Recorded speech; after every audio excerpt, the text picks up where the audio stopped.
Alors, bonjour les filles, dans cette vidéo, je vous fais une petite précision, mise à jour rapide sur le rang centile. En fait, il faut ajuster votre formule du rang centile. Parce qu'en fait, il y a différentes versions. Puis la version du ministère, c'est celle qui apparaît à l'écran.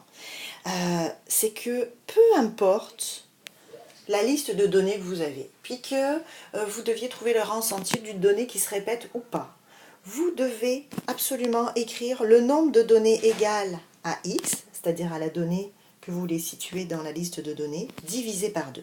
D'accord? On va voir deux exemples pour bien comprendre cette formule qui doit être écrite sur votre aide-mémoire, mais il faut la comprendre. Dans cet exemple, on nous parle de Martin, qui est dans une classe de 30 élèves, et il a obtenu la note de 83%. On veut savoir quel est son rang centile. On nous dit que c'est la 4e meilleure note de son groupe. Et il est le seul qui a obtenu ce résultat. Donc, déjà, si c'est la 4e meilleure note, ça veut dire qu'il y a 26 notes inférieures à lui. Donc, ici, on met 26 pour le nombre de données inférieur à 83%.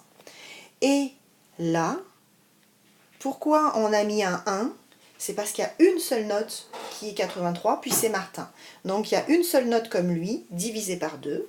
Le tout divisé par 30, c'est toujours notre total de l'effectif, fois 100. On trouve 88,33. Puis là, normalement, vous devez vous dire « Ah mais oui, il faut que j'arrondisse ce nombre ». Mais je ne l'arrondis pas à 88 comme on pourrait faire dans n'importe quel exercice. On l'arrondit à l'entier supérieur.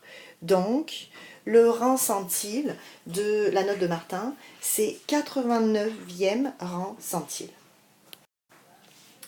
Autre exemple, Gérard. Bon, il a un super prénom lui. Mais bon, il arrive au 8e rang des compteurs sur 456 personnes.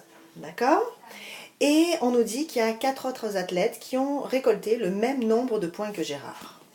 Ici, on a le tableau. Puis vous voyez, ici c'est le résultat de Gérard. Ce qu'il faut vous demander, c'est combien de personnes ont le même résultat que Gérard. 1, 2, 3, 4, 5. Ils sont 5 en tout, incluant Gérard. Donc ici, on met un 5, on divise par 2. Le 444, au fond, c'est les joueurs qui ont un résultat inférieur à Gérard. Pas égal, inférieur. D'accord ? Et 456, c'est le nombre, l'effectif total, il vous est donné.